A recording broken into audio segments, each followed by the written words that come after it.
Hi everyone, my name is Charlie and today is the beginning of another reading vlog. It's Monday and we are in work. Yesterday I did not make a decision as to whether I was going to stop reading The Three Dahlias by Katy Watson. I spoke to my mother. She says it's definitely Dahlia. I don't know. For the last 32 years I have thought it was Dahlia, but whatever, we can learn English. I did, however, stop reading that to read the first short story in the complete collected stories of Elizabeth Taylor, which is the longer one called Hester Lily. I think you can see the beginnings of some of Elizabeth Taylor's ideas within the short story. I'm not sure where it comes in the entirety of her work. I'm not sure when in her career she wrote this story, but part of me thinks it could have benefited from being a novel. There is so much going on within this tale of a wife who is certain that her husband is infatuated with his younger cousin and therefore starts trying to manipulate them, and in doing so, really, with spite and acidity, she ruins many relationships. The way that the short story ended made me question whose side the reader was supposed to be on throughout the entire reading of the short story, because it ends in a place where everything's fine, everything's swept under the rug and we can be a family now because this issue has been resolved. But it still feels as though if such an issue were ever to arise again, then this character could still be just as toxic. However, we did have a very intriguing character, probably one of the most disgusting characters that Elizabeth Taylor has ever brought to the page. And for somebody who liked to shed light on the working classes, this really didn't look at them in a good light. And yet she's bringing up political discussions where she says that working class people should realise their place and be subservient to the upper classes. And it's a very interesting story to take a look at, and because of how short it is, it feels like the essence of the toxicity that we've seen in Taylor's other works is condensed and very turbulent within this tale. And when I finished it, I thought, this is one that bears rereading. I think that's a sign of a good story, and I'm looking forward to reading the next one because it's only 3 pages. Actually, it's 2.5 pages. And this one, I'm hoping this one's going to be like those short vignettes I get in her novels that just always make me smile because they're just pitch perfect when you find them in her novels, and I'm hoping for the same thing here. Otherwise, I was running late with all my videos last week, so I edited 2 of those yesterday and got them online and didn't do any writing, which had been my hope. I think after I realised how much I'd written last week, which was a lot less than I'd hoped for, it sent me down this path of, well, if I'm not achieving what I want to, why do I even bother? I did have the best day on Wednesday having to stay in for the person to come and deliver me my proof copies, and then the focus on Thursday was reading that. So maybe I've just got myself to blame for the lack of writing, and well, I know I've only got myself to blame for the lack of writing. And also wondering whether it's the right project to be working on. I don't know whether to set this up as a poll or whether to discuss this with somebody, because I just don't know what to write. I think this happens every time. Really, I think I always do this. I say that I'm going to focus on one story, which in this case was the one I say is called A Pride Commitment. It's about a woman who lies and tells everyone she's dying to get out of social obligations, but then people rally around her, and it's all about her perhaps recognising what grief has done to her life. And my plan was to focus on that in August, get the entire thing written, because for whatever reason I decided I could write a book in a month. I've previously written a book in 3 days. I've written an entire novel for National Novel Writing Month in 1 day before, but I was much younger and insomniac. I just ended every single clause with and then this happened and then this happened. I did not have a single line break in the story that I'm basing A Pride Commitment on, and that's one of the reasons I think I can finish this story quicker than I finished any other novel, because the original draft of this was written for National Novel Writing Month 2014. I wrote this over about 3 days. I just started and kept going until I reached the end, and every clause ended with and was one giant block of 50,000 words. And so because I did that so quickly, even though I'm only taking one line out of this and turning it into a novel and exploring that one line, I think I can write this a lot faster than I've written anything else before. Can't be done. But this is who I am. I set myself up to fail too much. I'm sure there's some deep-seated psychological reason, but it's 20 to 9 on a Monday morning and I need my coffee. So I'm gonna go and get that before the volunteers get here and mayhem ensues.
It's Wednesday. When the sky was looking bleak and grey earlier, I had envisaged doing nothing but staying in the house today, reading, writing, and maybe getting some videos recorded, because my dad and younger brother came home just as I was about to start recording, and I thought, well, clearly these are some signs that we can have a nice lackadaisical day. As we know, I generally wear this t-shirt. I should probably get a few more of these very baggy long sleeve t-shirts, because I tend to wear them when I'm having those days where I just feel like I don't really have the spark or the energy with which to do anything but hide in a corner somewhere and decompose. Anyway, I'm pretty confident that I've DNF'd the 3 Dahlias now. There's every chance I go back to it before the end of the month if I'm just looking for something to read or something mindless, but I'm not sure whether I cared enough to continue reading it. I found everything within the book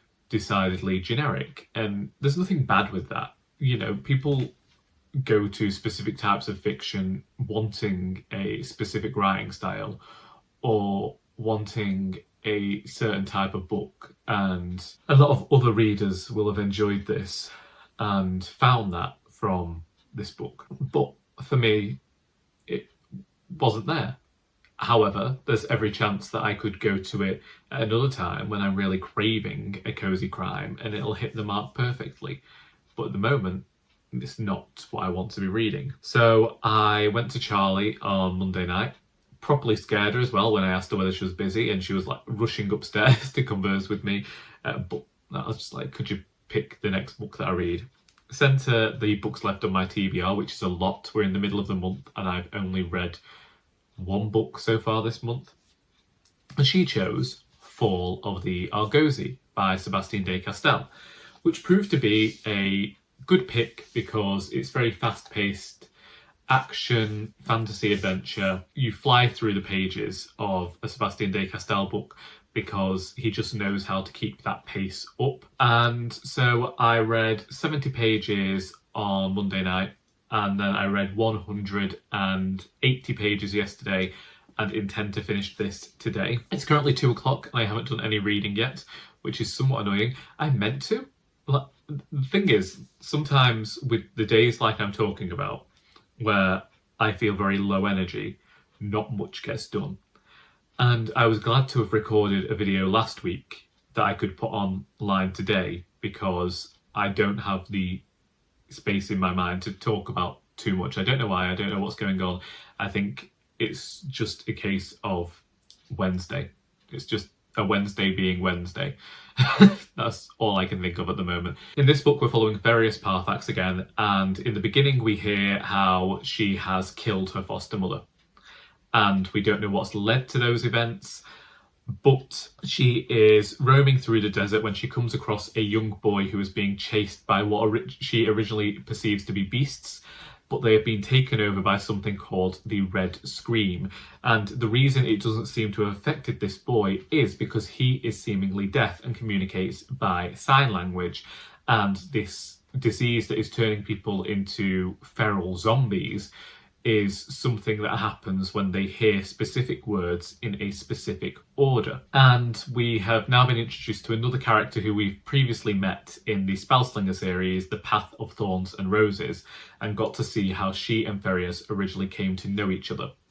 It has been incredibly, as I say, fast-paced and a good pick for me because I needed something to read to spur me on to get more read this month. I have got a few days off now and I'm hoping to get some reading done in that. Indeed, I'm wondering whether to just throw away all plans and read for the weekend, but we'll see how that goes. If I finish this today, I don't know where I'll go next, but I do like Sebastien de Castell's books, and there's never been one I disliked. I don't think they are the most fantastically written books in the world, but I think de Castell knows how to write, and I can see myself rereading his books more than I can see myself rereading other books. So that's my plan today, is to really maybe take the dog for a short stroll. She was a bit ill yesterday, but we still went for this walk around Mac Forest. I went to the towpath and I couldn't park on the car park, so I was going to park at the side of the road where I usually park.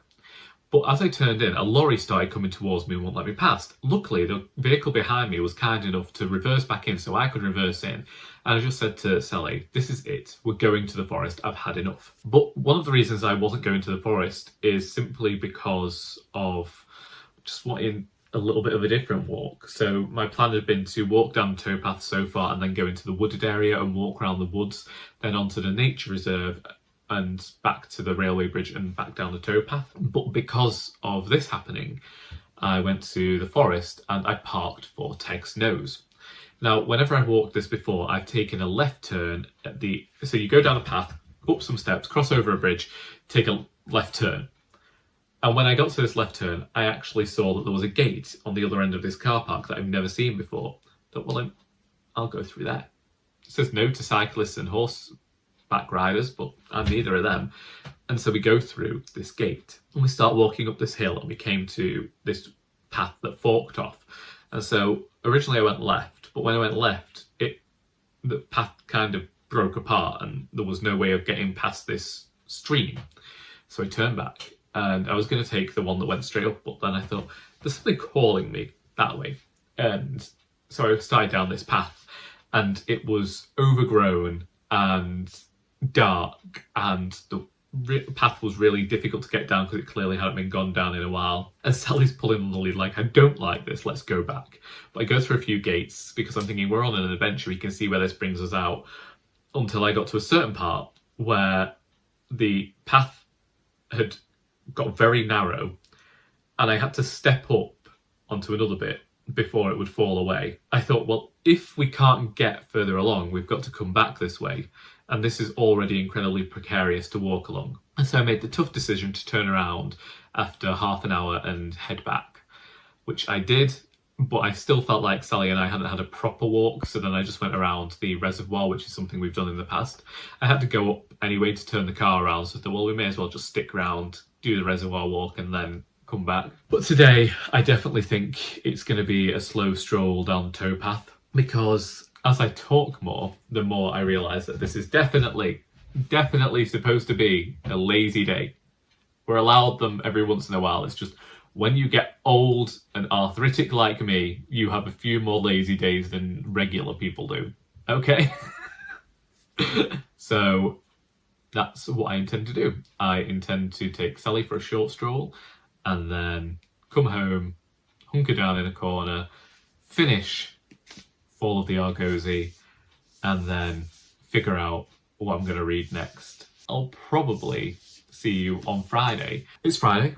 On Wednesday, I finished reading Fall of the Argosi by Sebastien de Castell, which is a great fantasy adventure novel, very fast paced and exactly what I wanted, just something to fly through, to almost get me back into the swing of things when it comes to reading. I always say that Sebastien de Castell's books are incredibly readable and are something that I think about going back to, even though I don't think they are the most exceptionally well-written books in the world. There is just this very invigorating quality that makes you feel like you're very involved in the world and you feel for the characters. Yes, sometimes I think that the author relies on a cliffhanger, but he just knows how to grab the reader's attention and pull them along for the journey. He just feels reliable and like you're going to have a good time when reading his books. I'm glad to have read that one, and it has spurred me on to, when I am properly buying books again, to go and continue with this series. I think there's one more book in this series, and then move on to the other series, which I believe is a spin-off from the Greatcoats. Wednesday evening, I read 70 pages of A Wild Sheep Chase by Haruki Murakami, translated by Alfred Birnbaum. And this is just the sort of surreal mystery novel that I'm enjoying. I read 70 pages before I went to bed on Wednesday, and then read a further 200 yesterday, and I would have finished it, but I had Poetry Pandemonium in the evening, where I was one of the guest poets alongside Joy Winkler. This is an event hosted at Mash Guru in Macclesfield. So there were two 15-minute sets. I read from Shepherd's Delight in the first half, and then read some of my newer stuff in the second half. Shepherd's Delight went down a lot better than the stuff in the second half, I found. It's always a weird one for me to gauge, because there are occasions when I read from the collection and people are really grossed out by it, but I still think there's something in there that, whilst it might gross them out, they are very interested in these stories. Whereas in the more newer stuff, which is a lot of character pieces and looks at life on the council estate, or it really, as I've said before, it's also about love and comedy, and it's injecting the comedy that I've learnt from writing monologues into poetry. And there's a lot of me looking at language and the way words work together with this one. And I'm not saying that wasn't present in Shepherd's Delight, but with this one I'm looking at different things, and I wonder whether I need more poetry about the farm in there. But also part of me thinks, well, I'm actually done with the farming poems now. That's something to think about going forward. I do know that I want to write some more landscape poems and to get more in there about spring, because this next collection is all about spring and about spring fever, as it's called. That's that really. It was a very well attended night with some great guest poets. I was thrilled because I got to hear Joy read some of her circus poems from Fourpenny Circus, which is a theatre thing that she did with Joe Bell, Andrew Rudd and John Lindley way back when, before I knew her, so it was nice to see her do those poems again. Anyway, my plan is to now go and finish reading A Wild Sheep Chase. This has proven to be a book that I've sped through and really enjoyed. It all to do with the sheep with the star tattoo, and we got some spiritual stuff going on with sheep in here, communion and the army getting worried about the sheep professor performing extramarital acts with a specific sheep. I don't know how much of the history about sheep in here is true, but if it is, it interested me anyway. I find myself reminded of a Coen Brothers film when I'm reading this, due to how wacky it is and how the characters just go along for the ride, and our protagonist here is very much the everyman. And I can also see the writers influenced by Raymond Carver in the pages, and Raymond Carver is a writer I despised at uni, but I do wonder whether now I'm older I might like his work. It's something I've talked about often, is this idea that when we're like, I was 18 to 21 when I was at university, and at that time one of the main things I was reading was young adult literature and paranormal romance. Indeed, myself and a few friends at uni would share the paranormal romances with each other. As I've got older, my tastes have changed, and it's not necessarily that I don't want the weird fiction anymore, I just want it in a different style, and I do very much appreciate a tale of the normal now and the everyday, and seeing how a writer will present that. I like to see stuff that's going on between the lines and unpicking that stuff. But back then, I didn't necessarily care for that. Wasn't writing poetry so much. Now I write poetry regularly. What I write, what I read, everything has changed. So Raymond Carver is a writer I regularly consider going back to. But not yet, because my main focus is currently, as we know, to get through the books on my shelves and find a new writer to read an entire work by. I think it's going to be Barbara Pym. I think Barbara Pym is definitely the next author similar to Elizabeth Taylor and Kate Atkinson, whose works I want to read all the way through. But alongside that, we have Elizabeth Bowen and Molly Keane and Elizabeth Jane Howard. But if you've got any ideas about other authors that I should add onto my list and to read their works, then feel free to let me know, because there are a wealth of authors out there that I won't know and whose works I should probably explore. Anyway, today, since I'm off work, my plans are to go with my mother to Buxton and to Tideswell to visit second-hand bookshops that otherwise we aren't able to visit when I am at work. I know that Buxton has Scriveners, and the one in Tideswell, I don't know what it's called, but the last time we visited, I think we visited on a Tuesday, only to find out that it didn't open until Thursday, and I couldn't go on the Thursday. So I specifically said to my mother when I booked today off and got her to book today off, let's go to Tideswell, we'll go around the second-hand bookshop, and we'll just have this nice day out. It's about an hour to an hour and a half away. The weather's hopefully going to pick up, because it absolutely persisted down yesterday. I took Sally for a walk down the towpath. I said to my brother, is it going to rain within the next hour? He said, it doesn't say it is here. So we went out, and I'm not joking when I tell you that at the moment we set foot on the towpath, it started bucketing it down. But I knew that Sally's dog friend was on the towpath and she'd seen his van, so she wouldn't want to go before we'd seen him. So we carried on a bit and met him, and they had a bit of a play. But then I was like, I really need to cut this walk short. Sally's running because she hates it. So we went through the woodland and turned back round. And so my walk was significantly shortened yesterday. But if we get back in time today, I might suggest to my mother a walk through the park to that pub again, just have a couple of drinks and then come home and hopefully have a few nice purchases today. I said I'm going out with intentions. So I'm hoping to find Barbara Pym or an Elizabeth Bowen. I'm hoping to find one of the authors that I've talked about today, but if anything piques my interest, then I will be getting it.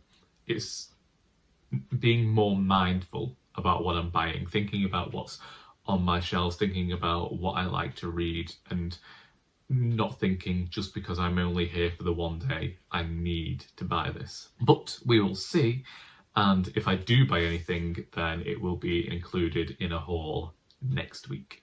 So I will see you tomorrow to round everything off. It's Saturday, and I could not be bothered to do anything with my hair today. One, because I just haven't washed yet, and I want to probably take the dog out. Before we do that, you know, what's the point in getting hot and sweaty after getting clean? You know, it just doesn't seem the right order for me. Yesterday, I finished reading A Wild Sheep Chase by Haruki Murakami, and this edition is translated by Alfred Birnbaum. He indeed might be the only English translator of this book, I do not know. When I began this book, and in my initial thoughts about it, I said how I was reminded of a film by the Coen brothers. I was thinking The Big Lebowski, something a little bit weird, this every man getting called to a mansion and given a specific task. Indeed, with this book, the task is he's got to go into the mountains and find the sheep with the star tattoo. I probably should stop saying that, but I'm very much reminded of the girl with the dragon tattoo with that.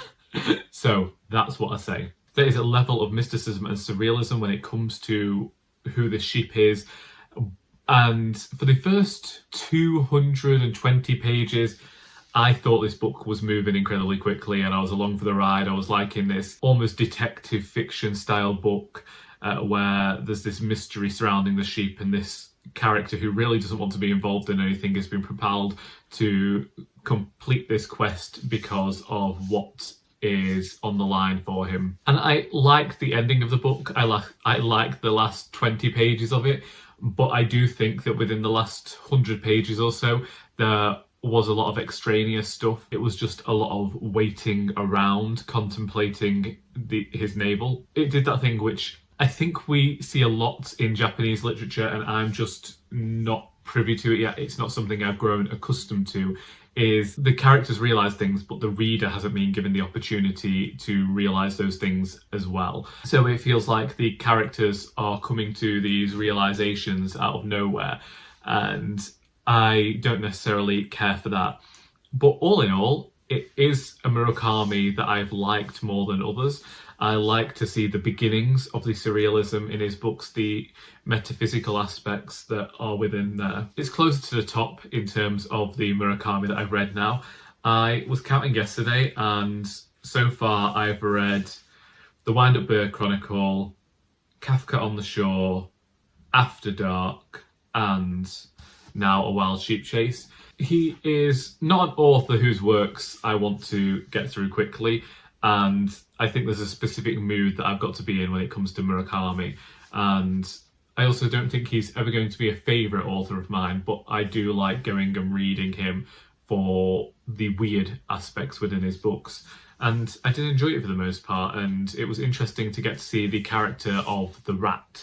And I do look forward to going back to the books that he originally appeared in and reading those one day in future. But like I say, it's not a pressing issue. It's not something that I'm rushing out to do. Which meant that when I got into bed last night, I started reading The Thousand Autumns of Jacob de Zoet by David Mitchell. And I only read 30 pages. I have like this idea that I'm going to be able to miraculously read a near 600-page book in 2 days. And I don't think that's going to happen at all. This might be a book that I read over the week. I still want to get to The Vicar of Bullhampton by Anthony Trollope before the end of the month, thinking of the books that I want to prioritise. But over the last week, books have felt like they fed into others. So it might seem weird for me to say this, but Fall of the Argosi led into me reading A Wild Sheep Chase because they both had first-person narrators and the characters were on quests.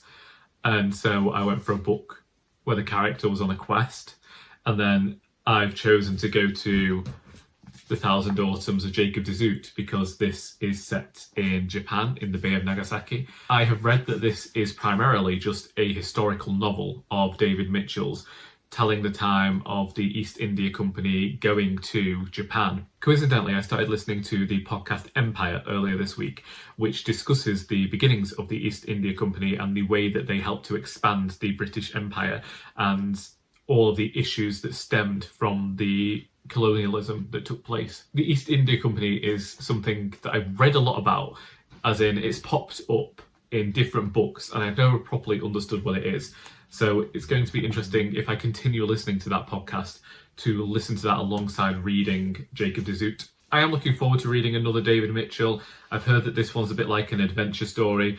I have read somewhere about someone's love going up a mountain to these monks. It's apparently not weird, it's straightforward historical adventure, but we'll see how I get on. Shall I talk about the bookshops? Because I haven't talked about them. Yeah, let's do that. So I said to you how me and my mother were going off to some second-hand bookshops in Derbyshire. I wanted to go to this bookshop in Tideswell after my friend Joy went there when she stayed there a few months ago, and she said what a great bookshop it was. And she asked whether they had any Barbara Pym, and they did. But I think that she must have bought all the Barbara Pym that they had. However, when I was looking up second-hand bookshops, I saw Scrivener's, and Scrivener's is somewhere that people have been telling me to go to. It's in Buxton, which is only about half an hour away. My brother lives there, and they've been saying I need to go to this shop. There are 5 floors full of second-hand books. The only thing was, when we parked outside, we discovered we could only park outside for 40 minutes. And had we not got other places that we wanted to visit, I'm sure that we would have spent more time there, because 40 minutes was not enough time to go through all of these floors of books. It is an utterly enchanting, ramshackle sort of place. There's like this sense of magic about being in there for a book lover. I think if you ever get the chance to go to Scrivener's in Buxton and you get to spend some time there, like see if you could dedicate an hour or two to just roaming about that place, because it has an excellent selection of books. We went straight to the attic, which is where they had the fantasy fiction, and I was looking around because I was like thinking, well, I could see if they got any Robin Hobb or if they'd got any Robert Jordan, you know, some of the authors that I'm reading. They did have the 2 first books in the Greatcoat series by Sebastien de Castell in hardcover, and they're the 2 books that I don't have in hardcover, and I considered getting them to complete my set, but I didn't, because it was going to be £30, and I thought, I've already got my 2 paperbacks, I don't need a row of hardcovers, I'll be okay. When I got home later on, I was regretting that a little bit, but only because I didn't buy anything in that bookshop. As we know, I'm being incredibly strict to myself. So I spent 15 minutes just going through the fantasy shelves, and I thought, I've only got 40 minutes, I've got to make this count. So I went down to another room, which was biographies and poetry and script, and I was looking, but they didn't really have anything I wanted. I was thinking maybe a bit of John Betjeman, but I couldn't find that. I could only find John Betjeman where he'd written pieces about the land near where he lived, no poetry, and that's what I wanted. So I went down to general fiction, and my mother disappeared to go and find somewhere to sit. As soon as I walked in, they had a box set of Marcel Proust's In Search of Lost Time, and it was an American set, and I considered getting it based on what I've heard Sarah of Hardcover Hearts say when she read the series a few years ago and the time that she took reading this. But I ultimately decided to leave it there because I am trying to limit the number of books coming into my house, and I didn't want to add an entire series, because I had only just said how if I was going to get a box set of a series, I want to read the series first before I do that. So I left that there, went in search of Barbara Pym, Elizabeth Bowen, Molly Keane, those authors I was talking about. I was also just skimming the shelves to see if there's anything that jumped out at me by a favourite author, or maybe an edition of a book that I wanted over one that I already had. Like I say, there was a great selection there, and had I more time, I probably could have found something. But it was fast getting time for me and my mother to leave. So we went downstairs and we went to Tideswell, which is about 15 minutes outside of Buxton. We went to a second-hand bookshop there, which is in an old bank. And again, I was looking for all these books. This time, another thing I've been looking for is Magnus Power Mouse by Dick King Smith, but it's a very strange one to be looking for. So everywhere I've gone, they've had Dick King-Smith books, but they haven't had this one. And part of me is wondering, if I start purchasing the books, will one day the universe send that book my way?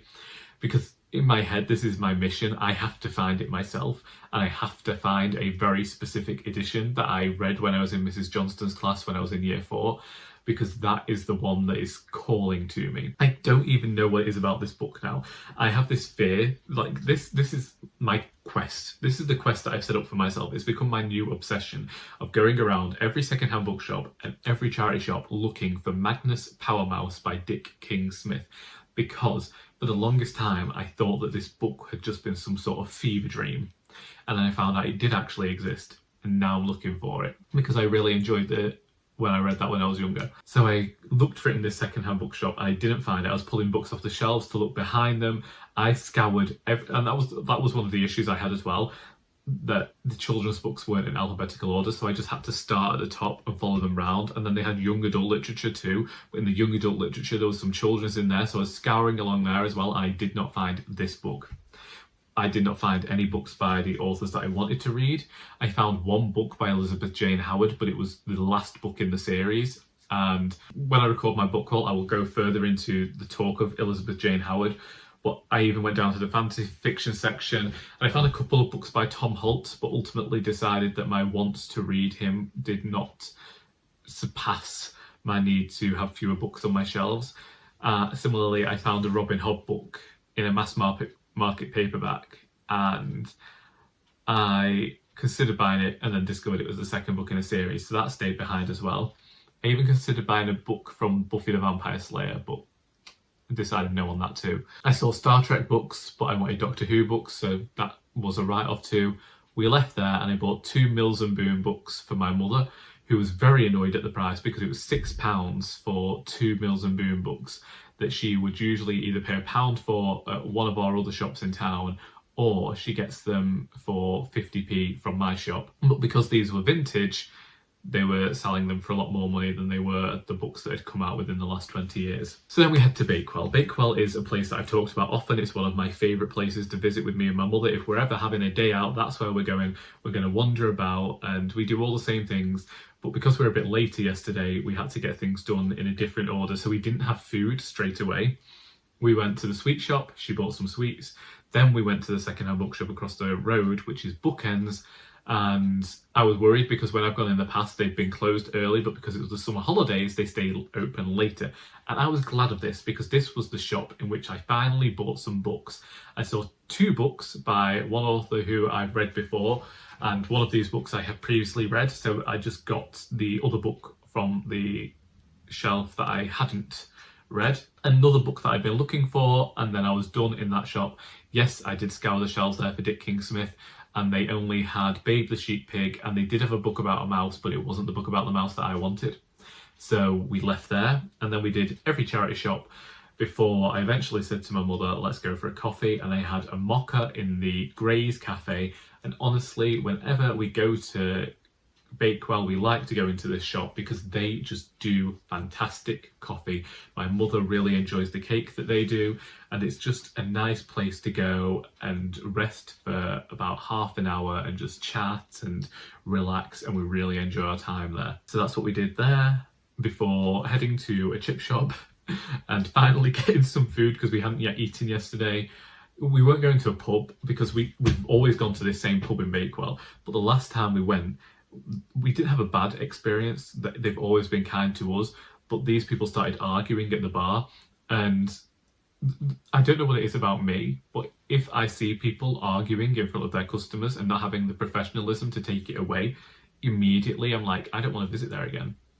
I'm like, this is not the experience that people should be coming into. And so it's like, I don't want to go there again.